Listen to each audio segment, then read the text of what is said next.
Hello, my friends, and welcome to episode 187 of the Kiss Army Nation podcast. I'm one of your hosts, Pasquale Barry. And I am Claudia Spera. Welcome to the show, everyone. Tonight, we are joined by a very special guest. He is a diehard Kiss fan and talented tribute artist who brings the essence of Paul Stanley to life. From the iconic makeup to the signature swagger, our guest embodies the spirit and energy of the Starchild. Let's talk Kiss with our guest, Gil Garcia. Good to see you again. Welcome to the show. It's a pleasure to be here. A deep honor indeed. Thank you. Thank you so much. So nice to see you. It's been a while. So we were talking, off, and last time we saw each other was back in New York, right? It was in New York for the end of the road show, the last of it. Yeah. The last of it. Yeah. Gil, so your Facebook bio states that you are a tribute artist and lookalike, but your wife and kids are your real life. So how have you balanced your love for Kiss with other aspects of your life, such as work and family? I think it's just knowing what your priorities are. Family is always going to come first. I think my kids would tell me differently. They would tell me Kiss is number one because that's all I hear about. Nice. But the reality is that my kids, my family are the most important thing. Without them, I'm nothing. So I have to keep things in perspective. Kiss is a part of my life, my soundtrack to my life, you would say. Mm-hmm. And they're a rock band. Bottom line, they're a rock and roll band. Family is family. So two very distinct, different things. And as long as you can keep those separated, and even if they do mix every so often, it's not a big deal.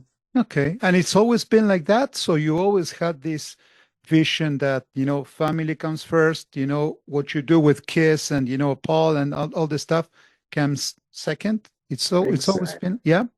Mm-hmm. That's exactly it. You have to have a separation of everything. When you go to work, you're there at work and you're fully entrenched in what you're doing. And once you go home and you leave your work behind. There you go.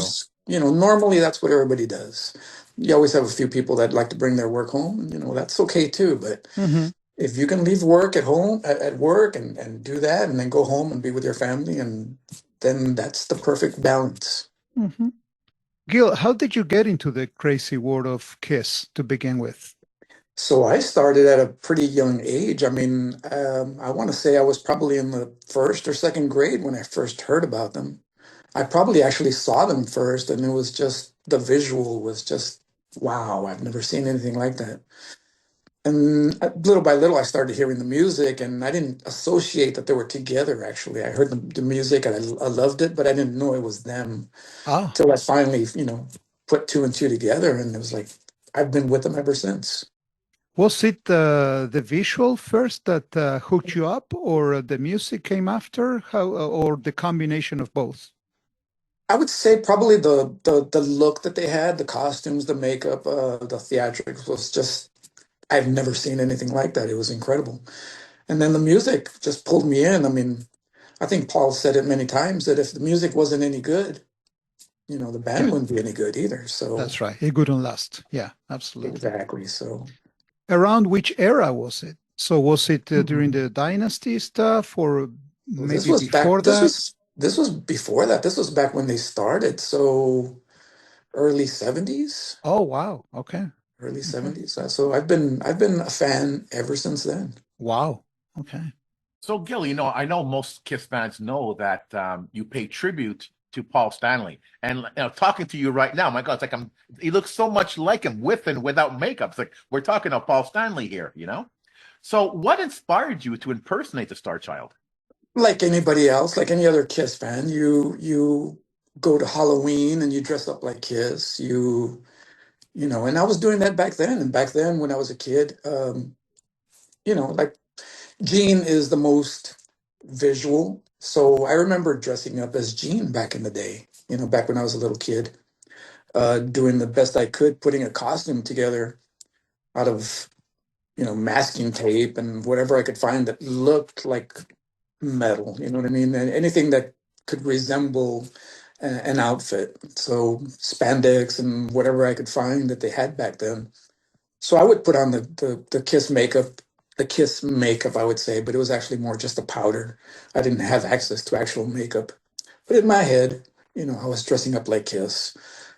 And from there, it just went on. I mean, when I actually started doing the tribute, it was back a few years ago that Kiss had put out a series of Kiss themed magazines. And in those magazines, they had everything Kiss, yeah, talking about the tour, talking about their outfits, talking to people that work for Kiss, talking to fans. And I remember one of those magazine articles had an article about tribute bands, and they were interviewing these tribute bands. And I remember reading this and thinking, wow, this is really cool. These tribute bands are being written about, and they're in a Kiss magazine, but I'm not in it. And I was thinking, well, why is that? Well, obviously, nobody knows who I am. Um, I wasn't doing anything like that. So even though out on the street, I could walk around and people would come up to me and say, hey, you look like Paul, or are you Paul? Nobody in the Kiss world knew anything about it. So, that became kind of like a push to do something. Plus, I wanted to do it anyway. I figured, if anybody could pull off looking like a member of Kiss, I think I could do it. And I think I could probably do it better than anybody else. Now, I know that sounds egotistical, but actually it's confidence. I felt I could do it and I thought I could do it justice. And so I set about to do that, and it started out very rough and eventually it turned into what it did. Um, and I think I've done okay with it. So you're saying it turned out rough. So how has your tribute to Paul evolved throughout the years since you started to now? The very first time I did it actually for a concert, and I wanted to dress up for the show. So I put together the best outfit that I could in my mind. I put out the best outfit that I could find. The makeup was a cinch because I had already been practicing that, so I got that down. The outfit was a little bit more difficult finding all the materials and everything. So I did what I could, but the worst part was actually the boots because I couldn't find, those big platform boots. So I ended up finding some women's boots that had the thin heel in the back. So I decorated them as best as I could, but obviously they look, pretty pathetic. Um, but I did what I could, and I went to the show, and it was great, and people. I remember leaving that show and people thanking me for dressing up and for giving them a better experience, and I thought that's pretty cool. I think I want to keep doing this. So it progressed from there to where I found better materials. I found, boots and spandex and things like that that you could use that would be more accurate. And I tried to come up with different outfits throughout different eras that were as accurate as I could get them. It's funny because talking to you, I feel like, so much, I see so much of Paul in you. Do you practice his mannerisms, his speech? I mean, even the way you're talking to us now, there's so much Paul in it. How much of you is in the impersonation? How much is it Paul? How much is it practice? Well, when I describe to people or when people ask me what I do, I generally make it simple and I say I'm an impersonator. Mhm. But the reality is I'm not an impersonator because I don't try to be him. Mhm. As far as the way I talk or the way I move or anything like that, that's me. It's you. It's me, and I don't go out of my way to try to do any mannerisms. I don't go out of my way to try to do any, vocal stylings or anything like that. It's really just me, just being me. Again, I'm a tribute artist, which is a totally different thing. Trying to explain to people what a tribute artist is a little bit difficult. So, like I said, most oftentimes I'll just say I'm an impersonator. But the reality is that I don't impersonate. I don't try to be him. I'm just bringing a look to life, I guess, if you could say that. It's interesting, Gil, and I think this is going to become even more interesting as we keep talking. But I want to go back to what you said before. Having people thanking you, just saying thank you. That must have been quite something, man, because some people they might come to you, they want to take a picture or something like, the novelty, whatever, but thanking you, that's what a trigger, man. So that's actually what kept you going, right? Or thinking this is what I want to do for many, many more years to come. That's pretty much exactly it. When someone says thank you for what you're doing, or when you see the smiles on their faces, on little kids' faces especially, that means everything. Yeah. Um, and don't get me wrong, there's people out there that hate what I do, Hmm. that hate me for it. And I can't say I understand it, but it is what it is. It is what it is. So I just deal with it. I move on with it.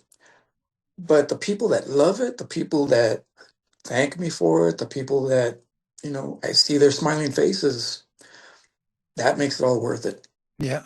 Yeah. So, and that's why I do it, and that's why I've kept on doing it. And if I've made any money and friends or whatever along the way, then that's a plus. Hmm. Hmm. And we wanted to ask you, we don't want to kind of stress on the negative because it's not negative, but as any, endeavor, any job or anything that you do, there's challenges. So what do you feel is the most challenging part of impersonating Paul? I think it's not so much the impersonation, the tribute, as much as it is the reaction of the people. Like I mentioned earlier, there are people that hate what I do or hate me for it. And again, it's something I don't understand. Hmm. Um, but there are people like that, and it is what it is again. But that's been a challenging thing, trying to get people to understand that I don't live my life like this. Hmm. I don't go around, you know, I don't get home and immediately change into makeup and I don't always dress like this. I don't always wear my hair like this. Um, there's a separation and there's a fine line. Hmm. Um, when I come home, I'm me, and when I go out in public, I'm a certain way depending on where I go. Right. There's certain places where I know that you know people kind of want to see that, so I'll go the extra mile and dress up a little bit more, Mm. fluff up my hair a little bit more. Yeah. It just depends on where I'm at. Hmm. Um, but yeah, that's the biggest challenge I think so far has been trying to get people to understand that. It wasn't too long ago that somebody commented on one of my photos. They said, how sad it must be that you spend your life trying to be someone else. Hmm. Couldn't be further from the truth. I'm not trying to be anybody else at all but me. Hmm. All it is just simply paying a tribute to my musical hero. And it's only for a brief moment. And then after that, real life kicks in Yeah. and I'm back to being me. That's right. That's right. Not too many people have can afford and have the luxury to have this. I wouldn't say it's a duality, but in your case, when you dress up like Paul, or even now, not too many people can do that. So you can actually. It must be really gratifying, and you have the luxury of being able to do so. And kudos for you, man. So there's you mentioned hate and all that kind of stuff. It's everywhere, man. So whatever, what people have to say, so to each its own. That's it. Exactly, exactly. I mean, I can't change everybody's mind, and I'm not No. really trying to.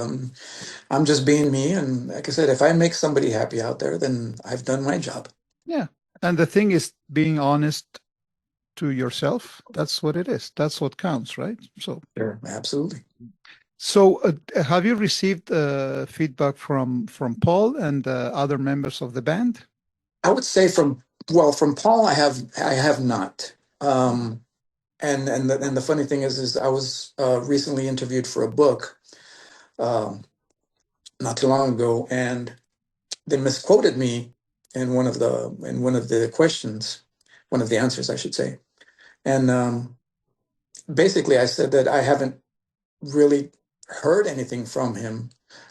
In the book, it says that he hates the fact that I do it, but I mean, that couldn't be further from the truth, I think. Mhm. We haven't spoken about that.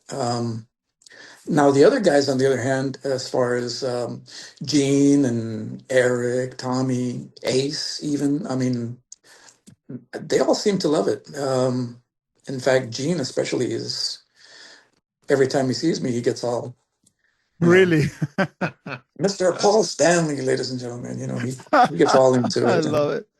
There's a couple of YouTube videos that are out there where he's introducing me and stuff like that. And it's amazing to me. Absolutely. So yeah, the other guys love it. Eric Singer is always, just hilarious every time he sees me. Yeah. So, they all love it. And, I was sitting next to Ace a few years back, and he looks at me and he goes, you really do look like him. Nice. And so he was, so they were all digging it, you know what I'm saying? I think the only one that I ever might have put off was Peter, actually. Hmm. And, I'm not too concerned about it, but yeah, I think he was the only one that kind of, I ruffled his feathers just a little bit. Okay. And we were talking before we went on air, and we're talking about how quiet it's been since we met last in New York. And a lot of us find it kind of quiet since Kiss have reached the end of the road. And like the band themselves, in a sense, you stepped off the stage as well. So how are you dealing with the quiet? Again, it's that separation. It's of knowing that, I'm not him, and I'm not trying to be that 24 hours a day either. Um, so I have my family, and I have my family life and my work life, and that's what I consume myself with. I try not to overthink it too much. Again, they're a rock band, and I got to keep that in perspective. Mhm. Um, they are the soundtrack to my life, and as far as that's concerned, I mean, there's a number of albums that they've put out. There's a number of videos that are out there. So He will always be, right? exactly, they're always on my walls somewhere. So no matter what part of the my house you walk into, there's something of Kiss in every room. So they're always there, and they live in here. So Mm. whether they're out there on tour or not, or out there playing or not, I mean, they're within me anyway. So Mhm. I find that there's plenty of things to keep me occupied. That's right. I there's no lack in that. And there's other concerts and other things that I go to. There's comedy shows that I go to. I like living life, and I like doing things, and it doesn't all have to be exclusively Kiss. Mhm. Would it be a better world if it was? Yes, it would be, but I take what I can get. Yeah. Mhm. But more than the touring, I personally miss the interactions with fans, the Absolutely. conventions, the concerts, not the show, but just an opportunity to get together with fans. Do you find Sure. yourself missing that as well? Very much so, especially maybe not so much the concerts, because when I go to a concert, I'm very focused on the show. I'm very focused on the crowds. Let's get in, let's get out, let's be safe. Um, but I will say that for an example of that would be the cruises. Now the Yeah. cruises are just a world apart. When we first started going on the cruises, and we've been on all of them. Um, when we first started, it was all about Kiss. Let's kiss, kiss, kiss. As it went on, and we met more people, like yourselves, and you started going more for the people than you Mhm. actually did for the band. And we made some incredible friendships along the way, and I've met a lot of incredible people on there, and unfortunately, there's been a few that we've lost, but Yeah. Yeah. that's the way that goes. Mhm. But the cruises were just incredible, and and there's always that little hope in the back of your head that maybe they're going to pull out one more. So how do you think the Kiss legacy can be preserved for future generations of Kiss fans? I think that's really up to us. If we can never let that go, never let that die out, then that goes into our children. That keeps on going. Um, like my kids would probably wonder why I'm so obsessed with the band, and I have to sometimes I tell them, I said, you're the reason. Their Kiss is the reason that you're here. I wouldn't have met my wife if it wasn't because of Kiss, and you guys wouldn't be here because of, if it wasn't for Kiss. So it's up to the parents, it's up to the general Kiss fan to just keep that going on to, further down the line.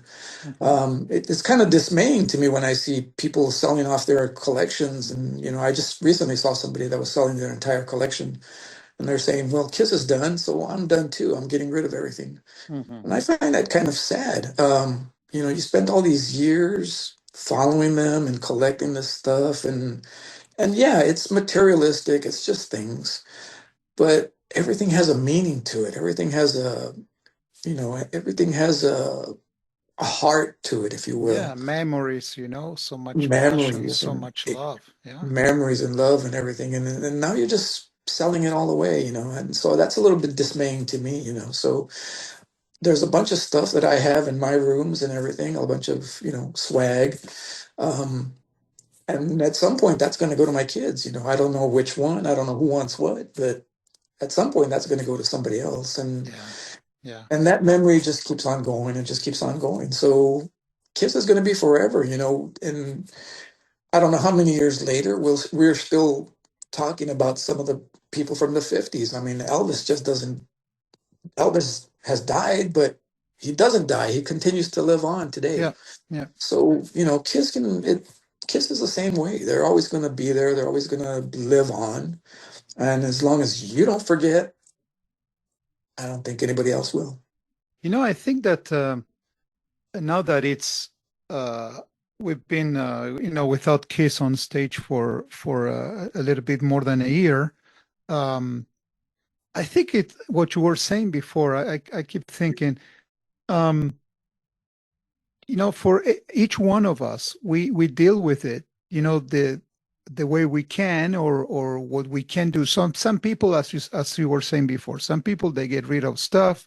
Some people, they shift to other music, and so many other people, we keep Kiss close to our hearts, and we get into projects. Look what we're doing now. So we're having this beautiful chat just to celebrate, the band that is the soundtrack of our lives. So you've been involved in so many, Kiss related experiences. What would you say was the most memorable Kiss related experience for you? That's a tough question because there's been some things that I've done that were, looking back on it as a fan, were mind-boggling. So there's quite a few things that I've done that Mhm. I've most other people don't get a chance to do or haven't done, and Mhm. so it'd be tough to pinpoint one thing. But there's when I was growing up, um, I didn't know what I wanted to do. I didn't know what career path I wanted to go. There was always that thing in the back of your head that said, "Well, I would love to be somebody famous. I would love to be." As a kid, it's always the same thing. You want to be rich and famous. So, I wanted to be in a band, and I started a couple of bands. I played in a couple of bands back in the day, and that went nowhere really. I wanted to be an actor, and growing up in a small town that I did, I didn't know how to go about that, and so that never happened. So there's so many things that you wanted to do that you Mhm. couldn't do. But I dreamed of the day that one day I'd be sitting at a table in front of people signing autographs for people. Here you go. Here's an autograph for you. You know, having a line of people standing there. Mhm. So now, jump to several years later. I mean, yes, I'm not this celebrity that I wanted to be and everything, but you know what? I've gotten a chance to sign autographs for people. Mhm. I've been able to do a couple of shows. I've done some charity shows, some benefits where I've been able to sit and sign autographs for people. And Mhm. that's been a very cool thing. I mean, that was kind of like Absolutely. one of those little lifelong dreams that you thought would never happen. And here it is. Mhm. So it's little things like that. It's being on the Kiss cruise and having Gene Simmons tell you to walk out in front of everybody so he could introduce you. That- That just blows me away. You that's know it. what I mean? I Right. mean, I grew up as a little kid staring at the album covers, studying Gene's outfit, studying Paul's outfit. Peters. You know what I mean? Looking at these albums for hours as I'm listening to the music. And now, fast forward years later, I'm being introduced by them. Hmm. You know, I'm being called out by them. It just, Yeah, how surreal is that? You know, that's right. That's right. That's the word. That's surreal. Absolutely. surreal. And with 50 years of history, is there any moment in history that you missed that you wish you had experienced? Something that you say, oh, I could have loved to be there. I could have, I don't know, just something that happened in history that you could have loved to be there, present, or witness, or something. I don't know. Oh, sure, sure. There's so many instances of that. The very first time I saw Kiss was the Creatures of the Night tour. Again, I grew up in a little town, and I didn't have a lot of friends. Um, so, and I didn't have access to a lot of information. Definitely not the way you do now, of course. So back then, if a band was coming to town, unless you knew somebody that talked about it, you really didn't know. So there was a time before the Creatures of the Night tour. I'd say it's about 76, I think, that Kiss rolled through the town, and I didn't know about it. Hmm. Now, had I known about it, I would have found a way to be there. But again, I did not find out about that. I never actually found out about Kiss being in town until the Creatures of the Night tour, and I convinced my brother to take me. Again, I didn't have a lot of friends to go with, so anytime I had a concert to go to, he would end up taking me, even though it wasn't his thing or style of music. Mhm. And he ended up having a good time anyway. But back then, to have seen Kiss in 1976, um, I wish I could have seen that. And I didn't get a chance to. I didn't see him till much later. I think I was among those people that was surprised going to the Creatures of the Night tour, expecting to see Ace Frehley and seeing Vinnie Vincent. Right. And so that was a bit of a shock. And it was a thoroughly enjoyable night regardless, but I was one of those people that was like, what happened to Ace? Who's Yeah. this guy? That's Where'd right. he go? What happened? So, but yeah, if I could have seen him back then, that would have been something. Mhm. You were talking earlier about legacy and how it's really up to the fans to continue the legacy of Kiss. And I think fans have been doing that, like Claudia was saying, with Kiss podcasts, with books, tribute bands, tribute music out there. There's so much coming from fans. And there's a little bit coming from Kiss as well. For example, Paul's Gene Simmons' solo show. Sure. But Paul hasn't done much since the end of the road. What would you like to see Paul do in the near future? Well, I would be tempted to say that I would like for him to do what Gene is doing, but realistically, with the vocal issues he's had, Mm, it may not be possible. Mm. I would hope that it would be, though. I would love to see a solo show. You know, I think he's just really just got to keep active in what he's doing, and I think so far I think he's got a good balance. Yeah, as a fan, I would like to see more of him, but I think he's balancing right now his family life and Mhm. and his art, and I think he's just taking his time, which is good. I think he deserves it. I think he deserves some of that downtime to be with his family. yeah. Um, Lord knows he's put in hundreds of millions of miles every year, and it's good for him to, settle down and rest a little bit. Mhm. I don't see anything wrong with that. Again, it's kind of it's selfish on my part to say I want you back out there. Yeah. Mm. I got to remember that he's a human being and he's got other interests, and he should be free to pursue those. And speaking of Gene Simmons, have you seen any of his solo shows recently?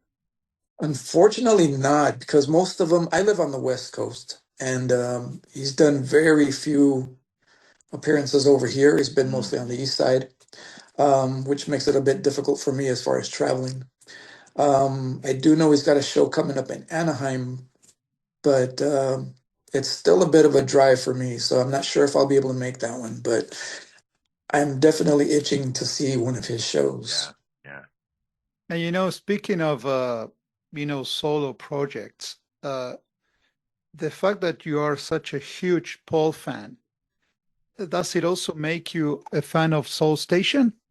Not per se a fan of Soul Station, but I am a fan of that music. A lot of people would see me and assume that I'm a metalhead and that's all I listen to. I've listened to all kinds of music. My range is all over the place. I listen to rap and I've listened to some country.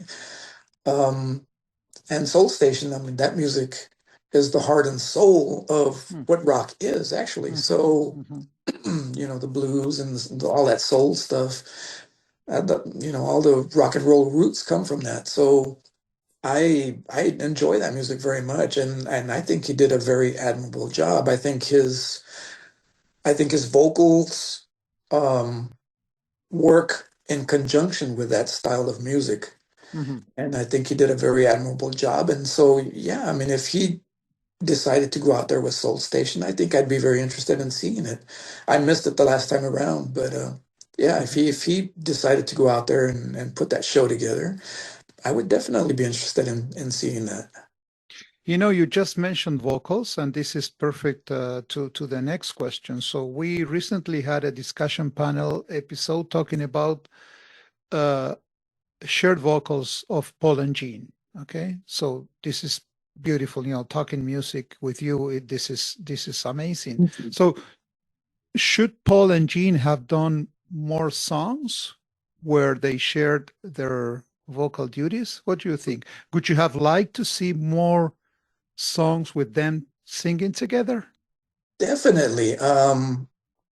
I find those songs to be very enjoyable. I find them to be they have a perfect sync, I think, with each other. They play off of each other in their harmonies. Um, they do that very well. So yeah, I mean, I would love to hear some more songs like that. Mhm. They've been very on point so far with the ones that they have done. I understand that being two different personalities, that they have different ways of writing and different ways of playing with each other, that maybe that might not work out so well. Would I have loved to have seen more of that? Yeah, absolutely. Because songs like "Shout It Out Loud" and a lot of those other ones. I mean, just the way they play off of each other is I love it. I Yeah.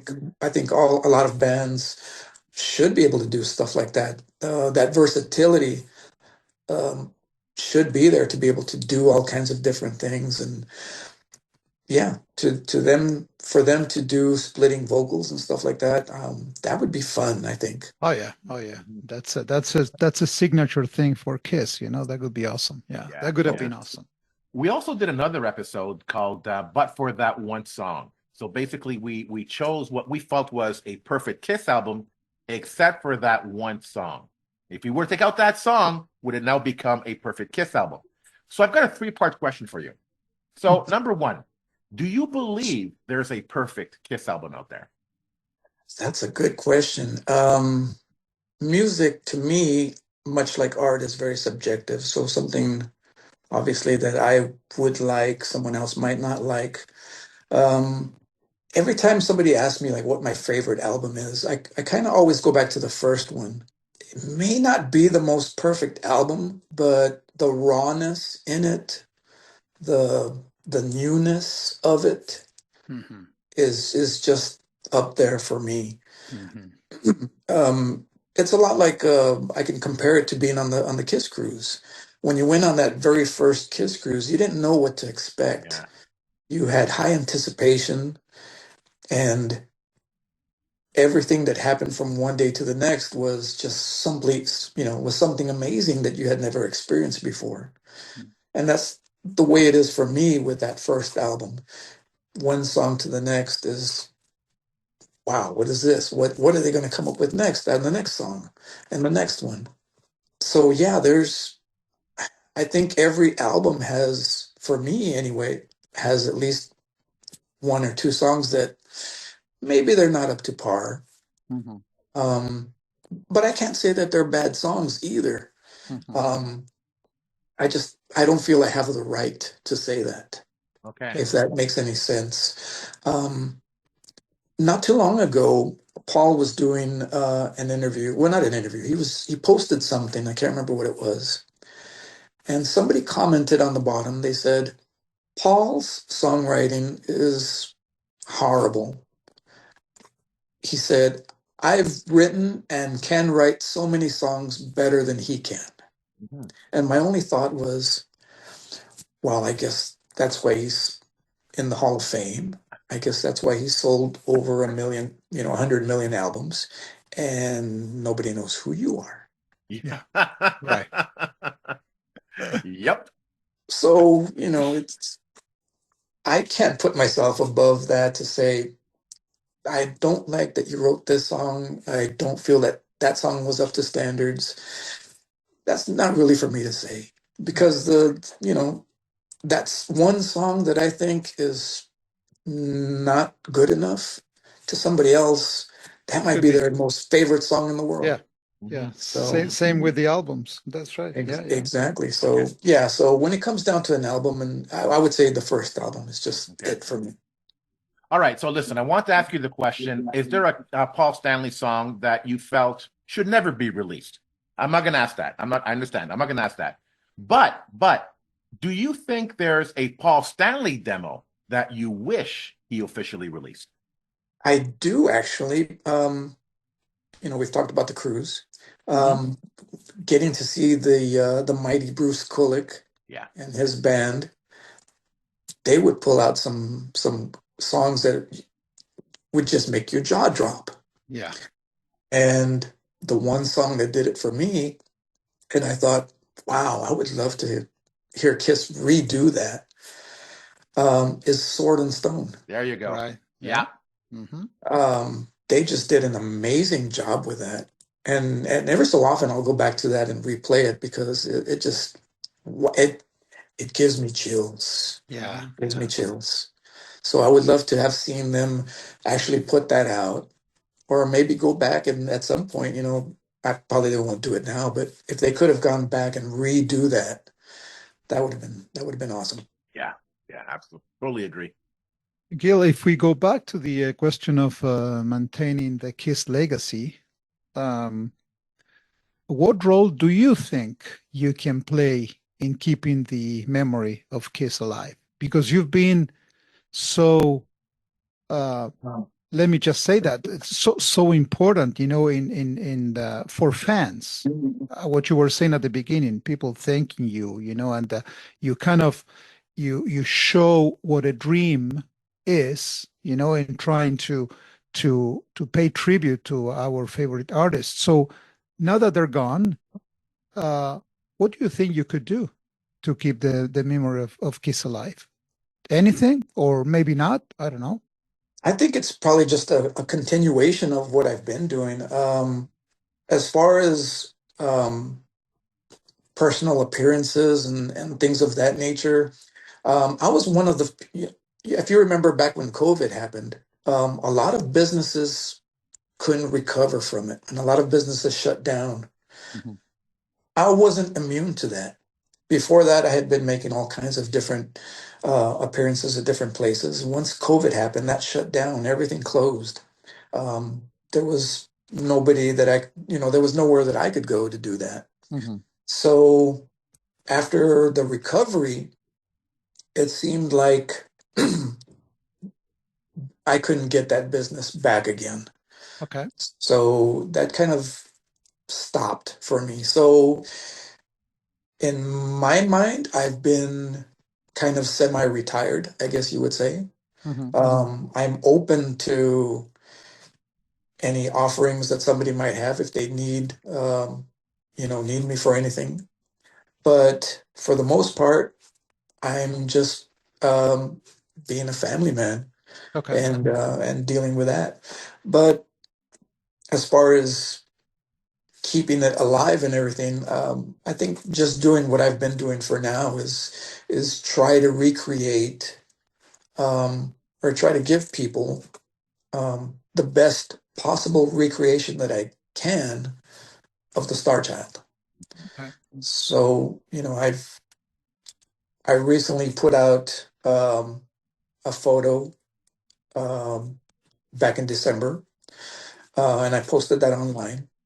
I think a few people would probably look at that and go, "Oh, that's kind of an egotistical picture," and then mostly because I'm not wearing a shirt. Mhm. Um, but for me, it's a little different. I don't see it that way. I mentioned I think earlier that I've been working out and getting myself into shape Mhm. and that's part of it right there. It was that picture was taken on my birthday, Mhm. and I just turned 57. So that picture was a way to show myself the amount of work that I've put in. Mhm. So I was very proud of that picture. Of course. Um, it's again, I'm not used to going around like Paul does without my shirt, showing off to everybody. I've never had that kind of a physique. So the hard work that I've been putting into it to reach my 57th birthday, I was very proud of that. So I took a picture that I thought was pretty cool, wearing the makeup and everything. And for the most part, I think people liked it. Mhm. So, Mhm. you know, again, it's just recreating the Star Child.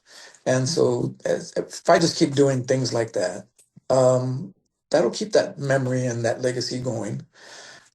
And of course, being on great podcasts like this with you guys talking about Kiss, I mean, wow, what better? Well, yeah, it could, look, it's we can't be happier, than having you here. And I don't know, Pascal, I think I'm sure that you're going to agree with me, but this is such a great conversation we're Yeah. having here because, we're talking life, we're talking, family, love, and passion, and that we're not getting into the nitty gritty stuff, of Kiss. Kiss is just one more thing, as you said before. The fact that they're not playing anymore, it doesn't change much, except for, seeing those guys live. But the rest goes on. So, and just talking about that, do you have any projects or any initiatives that might not be case related, so that you might want to share? So just we're chatting here. So Sure. Um, as far as projects, for a while now, I've been thinking about it, and I haven't gone around to doing it just yet. But it's something that I want to do, and if I can set my mind down to it, I will. And that's I want to write an autobiography. hmm, Now, keep in mind that this autobiography is not intended to be published. It is not for the general public. It's not for anybody else. I want to write it mostly for my kids, mhm, and I'll tell you why.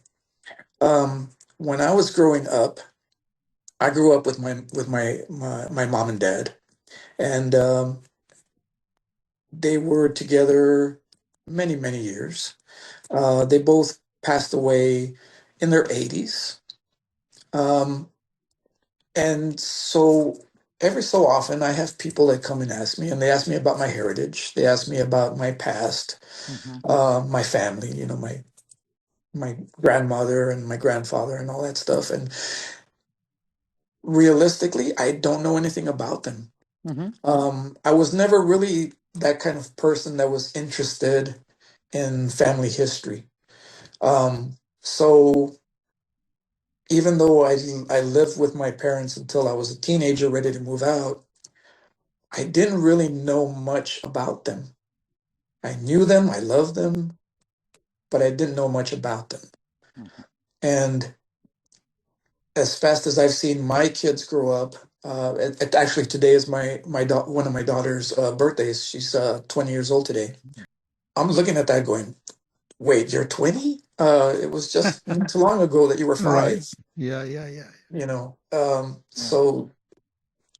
And I'm thinking about it. As I think about it, I think, they know me, they see me every day, but they don't really know me.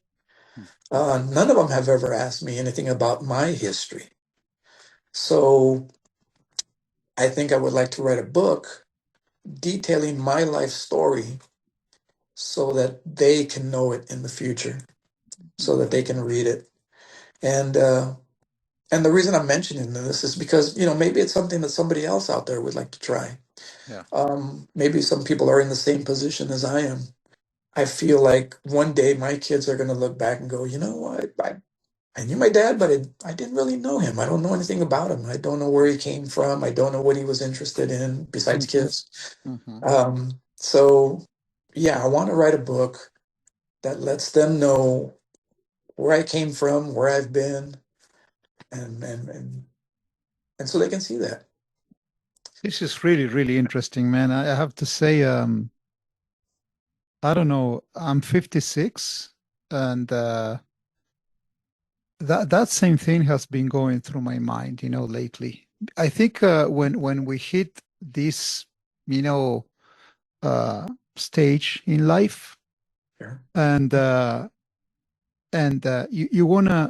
you wanna leave your legacy somehow, whether if it's in a book or some people choose other ways, spending more time and doing stuff together with the family. But I let me just say, man, I find it really, really fascinating what you just said. This is truly awesome, man. You should do it. You should do Yeah. it. Yeah.